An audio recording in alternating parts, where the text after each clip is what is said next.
Hello students, आज की इस वीडियो में आज मैं कक्षा 11वीं वाले विद्यार्थियों को गणित सब्जेक्ट के प्रश्नावली 17.10 का छठवां प्रश्न बताने वाला हूं और इस वीडियो में ये पूरा प्रश्नावली कंप्लीट हो जाएगा। तो चलो देखते हैं छठवां प्रश्न। यदि किसी गुणोत्तर श्रेणी के अनंत पदों का योगफल 9/4 और द्वितीय पद 1/2 हो तो श्रेणी ज्ञात कीजिए। तो श्रेणी इसमें ज्ञात करना है ना, गुणोत्तर श्रेणी हमें क्या करना है, ज्ञात करना है। बहुत आसान और बहुत सरल है ये प्रश्न। जो दिया है पहले उसको लिख लेते हैं। इस प्रश्न में योगफल दिया है और द्वितीय पद दिया हुआ है ना, तो पहले हम इन्हीं को लिख लेते हैं। तो योगफल अनंत पदों का योगफल, जिसे हम लिखेंगे एस अनंत तक, है ना, एस इंफिनिटिव तक के लिखेंगे। और इसका योगफल जो है ये 9/4 दिया हुआ है। और दूसरा दिया हुआ है द्वितीय पद। द्वितीय पद मतलब ए आर का मान। तो ए आर के मान कितना दिया हुआ है, 1/2 दिया हुआ है। इसको दो खंड कर लेते हैं, ठीक है, दो खंड करके हल करते हैं। एस इंफिनिटिव, इसका सूत्र क्या होता है, ए 1 - आर, यही होता है। और इसके बराबर में ये मान है, तो 9/4 को इस तरीके से लिखेंगे, ठीक है। अब ये जो 9/4 है ना, तो 4 को ऊपर ले जाते हैं इस तरीके से, सीधा गुणा होकर ऊपर चला जाएगा और ये 1/r जो है ये ऊपर चला जाएगा 9 के साइड, ठीक है। दोनों मान को हम ऊपर ले जा रहे हैं, नीचे के मान को। तो बराबर के इस पार देखो, एक मान है, इस पार है ना, तो इसको इसी तरीके से नीचे से ऊपर ले जाया जाता है, ठीक है। तो ये हो गया तिर्या गुणा नियम होता है। इसके बाद ये 4 एकम 4 हो गया, 4a और 9, और ये -9r हो जाएगा। अब इसको भी थोड़ा सा हल कर लेते हैं ना। यहाँ पे r बराबर 1/2, ये जो है ना, देखो ये जो मान है, जैसे 2 है, नीचे से ऊपर जा सकता है, इसी तरीके से ऊपर से नीचे भी कोई मान आ सकता है। तो मैं यहाँ पे a को लेकर नीचे आऊंगा, ठीक है, तो 2a हो जाएगा। अब ये जो r का मान है ना, इसको यहाँ पे रख लेते हैं, ठीक है। कहाँ पे रखेंगे, यहाँ पे रखेंगे। तो r के मान को, ये जो r का मान है, ठीक है, इस r के मान को कहाँ पे रखेंगे, यहाँ पे रखेंगे। तो ये हो गया 4a बराबर 9 माइनस 1/2a हो जाएगा, ठीक है, 1/2a। अब देखो यहाँ पे कुछ नहीं, मतलब 1 है। तो जब तक के हर बराबर नहीं होगा तब तक के ना तो ये जुड़ सकता है और ना ही घट सकता है। तो हर बराबर होने के बाद ही ये जुड़ और घट सकता है। तो 4a, 9 दूनी 18a माइनस 1, 2 एकम 2, 2a, फिर बराबर ये हो जाएगा 4 दूनी 8, और a का वर्ग हो जाएगा ना, तिर्या गुणा नियम लागू होके ये नीचे से ऊपर चला गया, ठीक। और यहाँ पे 18a है और -1। अब ये क्या, अब क्या करेंगे, ये जो मान है इसको पूरे के पूरे इस पार लेकर आ जाते हैं, ठीक है। तो इस पार लेकर आते हैं, तो ये हो जाएगा। देखो यहाँ पे कुछ गलती हुआ है क्या, हाँ, यहाँ पे ये 9 है, ठीक है। आर के मान को रखा था, तो आर के मान को रखा था, तो ये 9 है ना, 1/2 है, तो ये होगा, ठीक है। यहाँ पे 9 रहेगा सब में।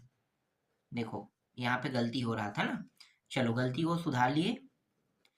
अब ये पूरा मान जो है 8a का वर्ग यहाँ पे आ जाएगा, ये माइनस हो जाएगा 18a, और ये इस साइड आके +9 हो जाएगा, बराबर 0 बस बचेगा। अब गुणनखंड कर लेते हैं, ठीक है, गुणनखंड करते हैं। तो गुणनखंड करेंगे तो ये 8a का वर्ग जैसा है वैसा ही रहेगा, ठीक है। और इस 18 को दो हिस्सों में इस प्रकार से तोड़ना है कि गुणा करने पर, देखो ये 8 और 9 दोनों के क्या है, 9 अट्ठे 72 है ना, तो 72 होना चाहिए। ये दोनों देखो, ये दोनों गुणा होता है, याद रखना। अगर a के वर्ग के साथ अगर कोई मान गुणा के फॉर्म में है, तो लास्ट में जो मान होता है उसके साथ गुणा होता है ना। तो गुणा होगा कितना हो जाएगा, 9 अट्ठे 72। मतलब ये जो 18 है, इसको हमें इस प्रकार से तोड़ना है कि जोड़े और घटाने पर, या जोड़े या तो घटाए, ठीक है। तो हमें कितना प्राप्त होना चाहिए, -18 प्राप्त होना चाहिए।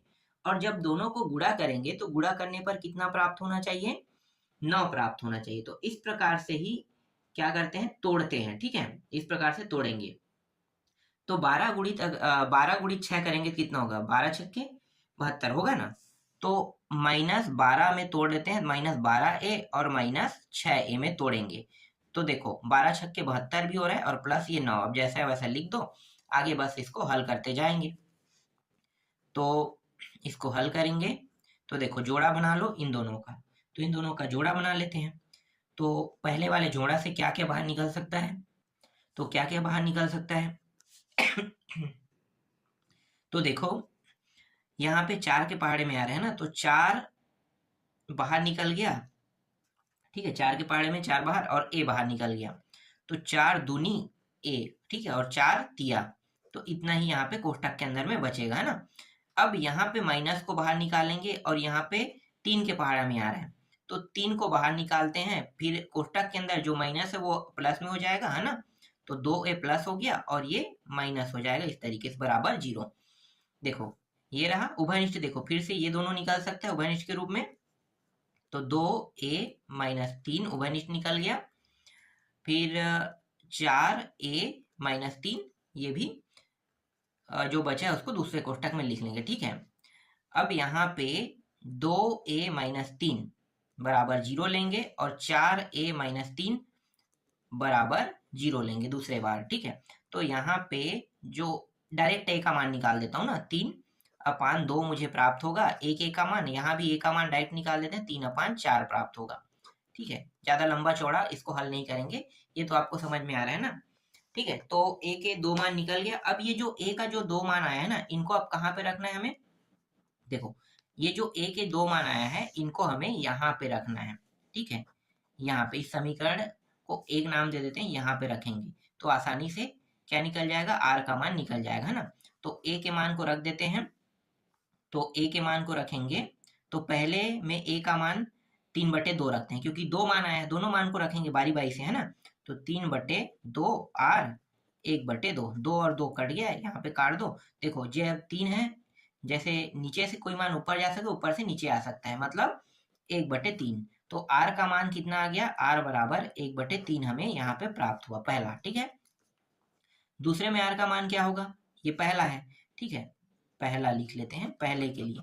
दूसरे में r का मान कितना होगा, तो 3/4 रखेंगे इस बार, देखो इस बार कितना रखेंगे 3/4, तो 3/4 r 1/2, 1 और दूनी से कट गया, ठीक है, ये ऊपर चला जाएगा ये नीचे आ जाएगा, मतलब ये हो जाएगा 2/3, ठीक है। तो यहाँ पे r का मान जो दूसरा है वो कितना आ गया, 2/3 आ गया, ठीक है। अब श्रेणी निकालते हैं, तो पहले वाले का श्रेणी पहला निकलेगा, क्योंकि यहाँ पे 2 बार a का मान है और 2 बार r का मान है, तो 2 श्रेणी बनेगा, है ना। कितने श्रेणी, 2 श्रेणी, तो 2 श्रेणी बन रहा है, तो दोनों श्रेणी को बना लेते हैं। चलो पहला श्रेणी पहले बनाते हैं, तो आपको पता होगा a के बाद a r फिर a r का वर्ग, यही होता है ना, श्रेणी बनाओगे तो इस तरीके से जाते रहेगा, ठीक है, जाते रहेगा जाते रहेगा। तो पहले में मैं a का मान रखूंगा, तो a का मान जो है 3/2 आया था, ठीक।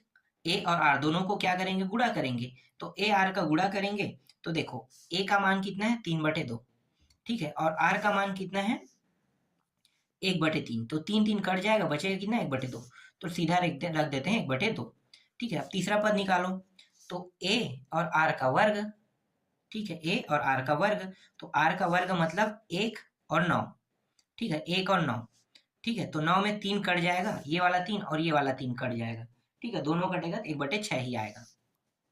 तो अगला जो पद है वो 1/6 है, इस तरीके से ये आ गया है, ठीक है, पहला के लिए हो गया। अब दूसरा के लिए निकालते हैं, ठीक है, ये पहला कंप्लीट हो गया, पहला का श्रेणी निकल गया, दूसरा का निकालते हैं। तो दूसरा में क्या होगा, a का मान 3/4 दिया हुआ है, ठीक है, a का मान 3/4, देखो यहाँ पे आपको दिखाई भी दे रहा है 3/4 और 2/3, ठीक है। तो ये जो है 3 और ये 3, ठीक है, ये ऊपर में ये नीचे में कट जाएगा, पहले पद को पहले लिख लेते हैं, क्योंकि 3/4 पहला पद रहेगा, दूसरा पद में देखो ये 3 और ये 3 ऊपर ऊपर में कट गया, ठीक है, 2 एकम 2 दूनी, ये भी कट जाएगा, तो यहाँ भी 1/2 ही आएगा, ठीक है। तीसरा पद देखो a r का वर्ग, इसको निकालते हैं, ठीक है, तो ये 3 कट जाएगा, लेकिन 3 का वर्ग हो रहा है मतलब एक 3 बचेगा यहाँ पे, ठीक है, एक 3 बचेगा, फिर 2 एकम 2 दूनी, 3 दूनी 6, तो यहाँ पे कितना आ रहा है, नहीं नहीं ये तो कट रहा है ना, 2 एकम 2, 2 एकम 2 ये कट जाएगा, और 2 दूनी 2 बार में कट गया, ठीक है, 2 बार में कट गया, और 2 बार में कटने के बाद यहाँ पे 2 बचेगा और एक 3 बचेगा, 2 तिया 6, मतलब यहाँ भी 1/6 ही आ रहा है, ठीक है। इस तरीके से देखो मान प्राप्त हो, ये दूसरा है, ठीक है, दूसरा। तो यहाँ पे बस इतना ही निकालना था ना, गुणोत्तर से निकालना था, और यही क्या है, ये गुणोत्तर श्रेणी है, ठीक है। ये जो है ये गुणोत्तर श्रेणी है। ज्यादा लंबा चौड़ा मैं इसको हल नहीं करूंगा, ये बहुत सरल प्रश्न है, बहुत आसानी से बनने वाला है। ज्यादा कुछ इसमें मैंने नहीं किया, आसानी से यहाँ पे देखो उत्तर आ गया ना। तो चलो अगला प्रश्न देखो। अब देखो 7वां प्रश्न को, यदि ये जो गुणोत्तर श्रेणी है ना 3 + 3 alpha + 3 alpha square plus infinity तक के गया है ना, बराबर, और इसके बराबर में 45/8 दिया हुआ है, तो अल्फा जो है ये बड़ा है 0 से, हो तो सिद्ध कीजिए कि अल्फा बराबर 7/15 लाना है। बहुत ही सरल और बहुत ही आसान प्रश्न है। चलो ये जो पहले गुणोत्तर श्रेणी है इसको ले लेते हैं, ठीक है।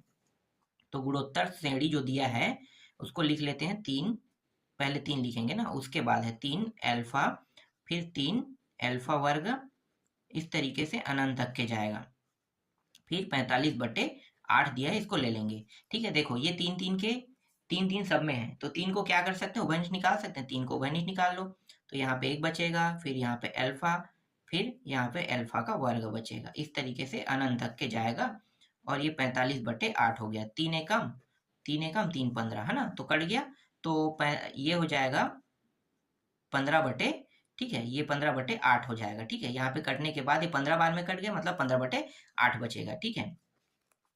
तो 1 + अल्फा का वर्ग, फिर ये इन्फिनिटी, और ये 15 बार में कटा था ना, तो इसको लिख लेते हैं 15/8, इस प्रकार से लिख लेते हैं, ठीक है, ज़्यादा अच्छा रहेगा, क्योंकि यहाँ पे सिर्फ बताएंगे 15 बार में कटा है और ये नीचे में 8 है, तो 15/8 इस प्रकार से लिखेंगे। देखो अब ये जो है ना अनंत वाला है, तो इसका तो सूत्र होता है, आप लोगों को पता है सूत्र क्या है। सूत्र है, यहाँ पे मैं बगल में बता देता हूँ, ठीक है, a और 1 - r, यही होता है, ठीक है, इन्फिनिटी वाला सूत्र, तो लगा देते हैं। तो a के जगह में पहला पद मतलब 1 रखेंगे, फिर 1 r की जगह में क्या रखना है भाई, इसको 1 से भाग देंगे तो अल्फा ही आएगा ना, तो अल्फा ही रखेंगे, ठीक है, ये हो जाएगा। और यहाँ पे 15/8 इस प्रकार से। देखो ये जो मान है इसको ऊपर ले जाते हैं, नीचे के मान को इस प्रकार से ऊपर ले जाते हैं, तो ये 8 बराबर 15 - 15 अल्फा, तो ये जो 15 है इसको इस साइड ले आते हैं, तो 8 ये माइनस हो जाएगा 15, और यहाँ पे -15 अल्फा ही रहेगा। घटा दो, तो घटाएंगे तो यहाँ पे 7 आएगा ना, तो ये आ गया 7 - 7 रहेगा, क्योंकि ये बड़ा संख्या है, और -15 अल्फा, दोनों में माइनस है, देखो दोनों का माइनस कट जाएगा, फिर 7, ये 15 गुणा के रूप में है, जैसे नीचे से ऊपर जाता है वैसे ऊपर से नीचे आ जाएगा, तो ये रहा अल्फा। 7/15 ही हमें क्या करना था, इस प्रश्न में लेकर आना था अल्फा का मान, तो इस तरीके से ये आंसर रहा, सिद्ध हुआ, ठीक है। ज्यादा कुछ इसमें नहीं दिया है, बहुत छोटा और बहुत ही सरल इसका उत्तर था ना, आसानी से ये हल हो गया। चलो अगला देखो, देखो 8वां प्रश्न को, 1 मिनट, ये रहा 8वां प्रश्न, ठीक है। 8वां प्रश्न देखो, यहाँ पे है, यदि x बार जो है इससे बड़ा है 1 और y बार से बड़ा है, मतलब ये अंदर में है ना, तो इससे बड़ा क्या है 1 है, तब x + y ये पहला पद हो गया है ना, ये दूसरा पद हो गया, और ये तीसरा पद हो गया। कहाँ तक जा रहे हैं, इन्फिनिटी तक जा रहे हैं, और हमें सिद्ध करके क्या लाना है, ये लेफ्ट हैंड साइड है, ये राइट हैंड साइड है, तो लेफ्ट हैंड साइड को लेकर चलेंगे, और राइट हैंड साइड में जो ये मान दिया है इसको सिद्ध करेंगे, है ना, इसको लेकर आना है, ठीक है। तो यहाँ पे ये जो लेफ्ट हैंड साइड है इसको मैं यहीं से उठा लेता हूँ, ज़्यादा लंबा चौड़ा हल नहीं करेंगे, बस आपको समझ में आना चाहिए, है ना।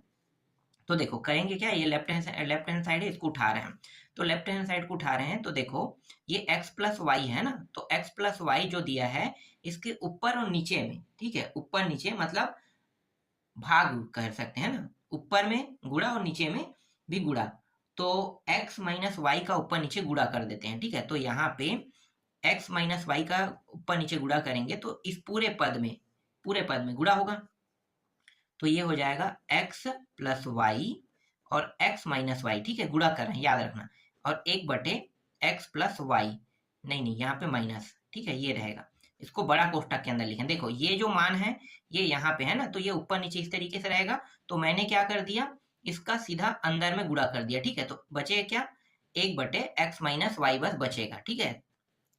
इसके बाद प्लस, फिर यहाँ पे x - y इसके साथ भी गुणा होगा दूसरे पद के साथ, x का वर्ग, फिर x y, फिर y का वर्ग, ठीक है, इतना काफी है दूसरा पद तक के, फिर इन्फिनिटिव लिख देते हैं इस तरीके से, ठीक है, सबके साथ गुणा होते जा रहा है, ठीक है, सबके साथ गुणा होते जा रहा है, तो एक दो दो पद तक के काफी है ना, आपको तीसरा चौथा लिखने की जरूरत नहीं है, दो पद काफी है। इसके बाद एक x माइनस वाई, देखो ये दोनों गुणा होगा तो क्या होगा, x का वर्ग माइनस वाई का वर्ग, यही होगा। फिर ये दोनों गुणा होगा तो ये 3 घात बन जाएगा, ये पहले से 2 घात है, मतलब ये 3 घात, तो x का 3 घात माइनस वाई का 3 घात, ठीक है। अब देखो ये जो अगला पद है इसके साथ भी गुणा होता है, तो यहाँ पे देखो 3 घात है ना, बड़ा घात क्या है, 3 घात है, मतलब अगर अगला पद लेंगे तो ये x का कितना हो जाएगा, 4 घात माइनस वाई का 4 घात होगा। अगर और आगे बढ़ेंगे तो इस बार कितना आएगा, 5 घात वाला आएगा ना। तो अब आपको समझ में आ गया।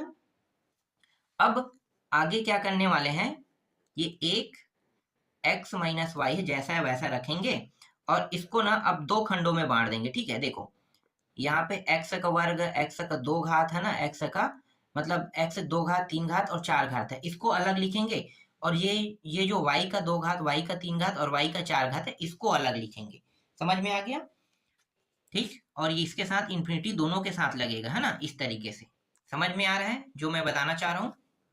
तो चलो वैसे ही करते हैं ना, तो x का वर्ग फिर प्लस x का 3 घात फिर x का 4 घात, फिर ये अनंत तक के जाएगा, ये हो गया अनंत तक के जाएगा। अब देखो ये माइनस है तो मैं माइनस को बाहर निकाल लेता हूँ, ठीक है, माइनस को बाहर निकाल लेता हूँ सभी से। अब कोष्टक के अंदर में सिर्फ 2 घात फिर 3 घात फिर y का 4 घात, इस तरीके से लिखेंगे, और ये भी कहाँ तक जाएगा, अनंत तक के जाएगा, ठीक। अब सूत्र लगा देते हैं, सूत्र आपको पता है, ठीक है, इसको लिखने के बाद सूत्र लगा देते हैं। सूत्र आपको पता है, पहले पद ये है तो x का वर्ग हो जाएगा, है ना। इसके बाद एक आता है, एक ये रहा, और r का मान क्या रहेगा, देखो भाग देंगे तो सिर्फ x बस बचेगा, तो यहाँ पे माइनस x इतना ही लिखेंगे, फिर यहाँ पे माइनस माइनस, इसके बाद देखो यहाँ पे y है ना, तो ये y का वर्ग हो जाएगा, फिर एक माइनस y यहाँ पे आ जाएगा, देखो इस तरीके से, ठीक है। डायरेक्ट यहाँ पे हमने सूत्र लगा दिया है, ठीक है। सूत्र कौन सा है, a 1 माइनस आर, ठीक है, ये इन्फिनिटी वाला यही सूत्र है ना, तो इसी सूत्र का उपयोग हमने किया है, ठीक है। फिर यहाँ पे ये निशान नहीं रहेगा, यहाँ पे सिर्फ बराबर का निशान रहेगा, ठीक है। गलती से भी निशान को बदलना मत, यहाँ पे जल्दी जल्दी चक्कर में मैं निशान बदल दिया था, ठीक है। अगर यहाँ पे पीछे में और मान होता है बराबर करके, तब ये निशान उपयोग होता है। फिर एक x माइनस वाई, ठीक है, फिर एक x माइनस वाई। अब देखो करना क्या है, हर जब तक के बराबर नहीं होगा तब तक के ना तो ये जुड़ सकता है और ना ही घट सकता है, तो हर को बराबर कर लेते हैं, तो इसका गुणा इसके साथ, इसका गुणा इसके साथ, तो ये हो जाएगा x के वर्ग का x वर्ग फिर माइनस x और ये y, ठीक है, x का वर्ग y, फिर ये जो माइनस है इसका अंदर गुणा करते हुए हल करेंगे, ठीक है। तो एक और y, तो ये हो जाएगा माइनस y का वर्ग, ठीक है। ये माइनस और ये माइनस दोनों गुणा होकर प्लस हो जाएगा, प्लस पहले लिख लेते हैं। अब इन दोनों का गुणा करेंगे तो x y का वर्ग, फिर इन दोनों का गुणा 1 माइनस x और 1 माइनस y, इस प्रकार से। देखो जो कट रहा है उसको कटाएंगे, है ना, कोई मान कट रहा है क्या, कटेगा तो कटाएंगे, नहीं कटेगा तो कटाने की जरूरत नहीं है। इसके बाद एक x माइनस वाई, फिर यहाँ पे देखो x का वर्ग है, x के वर्ग और माइनस y के वर्ग, इसको एक साइड एक साथ लिख लेते हैं ना। फिर ये जो बचा हुआ मान है इसको एक साइड एक साथ लिख लेंगे, ठीक है, तो एक साथ लिख लेते हैं, तो ये हो जाएगा, देखो ये माइनस है तो माइनस को बाहर निकाल के लिख लेते हैं, तो माइनस, अब देखो एक्स वाई और एक्स वाई दोनों में है, तो एक्स वाई को उभयनिष्ठ निकालो, और ये जो मान है ये माइनस था तो ये कोष्टक के अंदर क्या हो जाएगा, प्लस, और ये प्लस है तो ये माइनस हो जाएगा, इस तरीके से, और नीचे में 1 माइनस एक्स और 1 माइनस वाई दिया हुआ है, ठीक। अब देखो यहाँ पे x माइनस वाई और ये दोनों क्या हो सकता है, उभयनिष्ठ हो सकता है, तो उभयनिष्ठ के रूप में निकाल लेते हैं, ठीक है, दोनों मान को उभयनिष्ठ के रूप में निकाल लेंगे। एक मिनट, इसको पहले 2 हिस्सों में भी तोड़ना पड़ेगा, है ना। चलो मैं यहाँ पे बगल में बताता हूँ, बगल में नहीं दूसरे पन्ने पे बताता हूँ, तब आपको समझ में आएगा। देखो एक x माइनस वाई कोष्टक के अंदर x प्लस वाई और एक हिस्सा है x माइनस वाई, है ना, 2 हिस्सों में तोड़ लिए। ठीक है, यहाँ पे है एक्स वाई बचा हुआ था, फिर एक्स माइनस वाई बचा था, और नीचे जो है 1 माइनस एक्स और 1 माइनस वाई था।